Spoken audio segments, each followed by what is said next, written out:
What if one of your family members were killed by a drunk driver? Does the offender deserve a second chance? Gabriel Gurule, an all-star athlete, drove while intoxicated and killed 3 people. He is now a convicted felon and has served time in prison. Today, we'll hear firsthand how one night changed so many lives forever.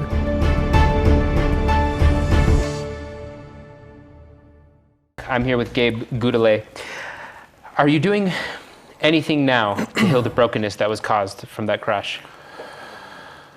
Like I spoke about before, the youth has really been a group, an audience that I like to speak to because I see myself in every kid that I speak to. And it's something that when I was in prison and I was getting out, the transition started they sent me to a rehab to kind of transition back into society. And at that point, I started with youth groups at a local church. Because I really like to base my testimony off of my spirituality, which isn't always the case with every audience I go to, but you know, I've been able to put myself out there to have people reach out to me from schools and just drug addiction programs and stuff that need a guest speaker. And you know, I'm thankful and grateful that I have those opportunities, because you know, in a sense, it's something that is my therapy as well. It's something that kind of keeps me on the right path. And you know, a lot of times those kids are helping me more than I feel like I'm helping them. But it's you know, so the schools, they reach out. Some of the APS, like I said, even some of the private schools, they've reached out. And when I speak to them, you know, I always tell them, I don't know if what I'm saying is ringing a bell, or if it even strikes a chord with you guys, or if you hear anything I say. My purpose and my passion is just to be here and tell my story, not to tell you what to do or what not to do, but it's to be relatable, to give you an awareness of my life and the consequences I've had to go through with the choices I've made. And I just live in the hope that, you know, if you come across a situation that you would make a different choice to alter your life, maybe save somebody's life, save your own life. And like I've said before, it's something I view as an indirect amends to these men that have passed. And you know, if I can save a life, I can't bring back a life, but I can definitely live in the hope that what I'm doing will save a life through these kids. I mean, you know, it's different going and seeing myself in the audience and really putting myself in their shoes. It's a real eye-opener. You know, very humbling again. You know, a lot of questions I get asked is, what would you tell yourself?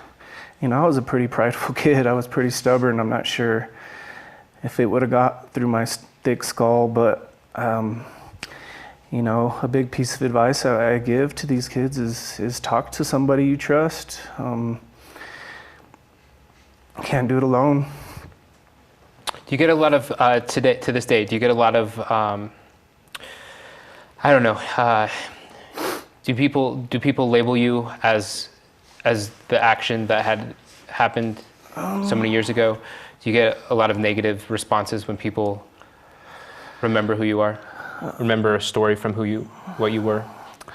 Not a lot of those people would approach me directly. I would just hear about it. You know, that person knows this about you. And you know, I definitely feel the negative vibes, but nobody ever coming at me real hostile. You know, it's either behind the scenes or through the grapevine. I'll hear something negative, but you know, with what I do, I get a lot of positive feedback, and a lot of the people that ask me to speak for them or that community, they've been very supportive, and you know, they definitely enjoy asking me to go and speak to their kids. And I definitely feed off of that positive energy from the people that can understand and relate to a person that made a mistake and is not a bad person, but had made bad choices and has something to offer to these kids. And you know, as far as the negativity, I block it out, really. It's something that doesn't bother me, and I respect people's opinions.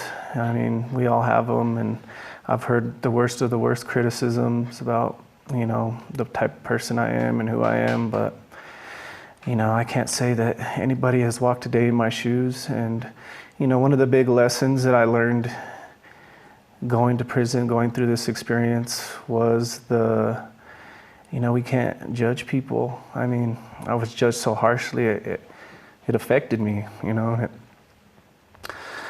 I realized, being in tune with my spirituality and going through that process with God is, something that He revealed to me was, we're not put on this earth to judge people. We're put on them to love people.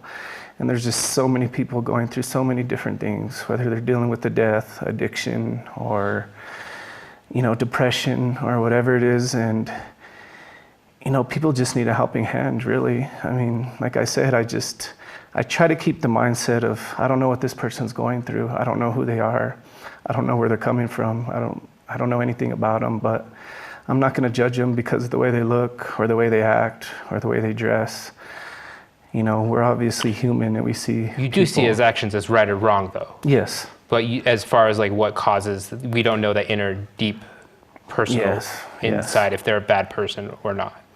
Yes, I feel like they just need help. Maybe they're people just like I don't think one person is more important than the next as far as needing help. If they're making wrong choices, maybe dig a little deeper to figure it out. And I don't believe that. I believe also that you don't want to get too deep with people that are maybe making the wrong choices. I believe there's a balance, and there's a time and a place. I don't think everything is just, here's all the love and forgiveness. There's definitely needs to be consequences, and there needs to be repercussions for actions, and I believe in all that. It's just, I like I said, I just try not to initially condemn this person or think that they're a bad person. What are you doing to this day? Are you working now? When I got out the second time, finding a job as a convicted felon is a little difficult, especially being labeled as a violent criminal, which was crazy to me because I'm not a violent person. So I got a job at Home Depot, and I started working there, and it was a great transitioning position for me because I was able to interact with people and have customer service skills, and something that really helped me. But when I've always had the longing in my heart to have a wife and kids, and I acted on that longing, and I met my wife about a year or so after I got off parole, and we've been married for a couple years now, and we have a baby boy who's a year and 2 months, and given the opportunity with our family, I'm able to stay at home and be a stay-at-home dad, which is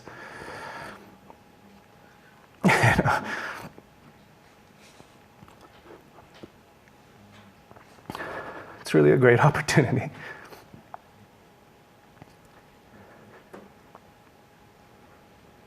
You have a real powerful message, Gabe.